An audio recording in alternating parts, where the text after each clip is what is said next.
எதுக்கு ரொம்ப உடம்பு முடியாமல் போயிருக்கு, பல சிரமங்கள் ஏற்பட்டிருக்கு. அப்பேற்பட்ட கண் திஷ்டிகளை போக்க நம்ம என்ன பண்ணலாம் அப்படின்னு பார்ப்போம். வீட்டில் இருக்க பொருள் தாங்க, வெரி சிம்பிள். நம்ம வீட்டில் இருக்க பொருள் உப்பு தாங்க. உப்புக்கு அவ்வளோ பவர் இருக்குங்க. நம்ம கண் திஷ்டியை போக்கக்கூடிய அவ்வளோ பவர், அவ்வளோ சக்தி இருக்குங்க. அது என்ன செய்யலான்னு பார்ப்போம். நீங்கள் வேற ஒன்றும் இல்லைங்க, ஒரு கைப்பிடி அளவு உப்பு எடுத்துக்கோங்க.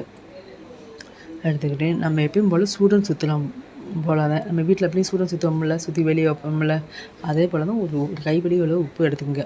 எடுத்துக்கிட்டு வீட்டில் இருக்கவங்கள நம்ம சுற்றணும்.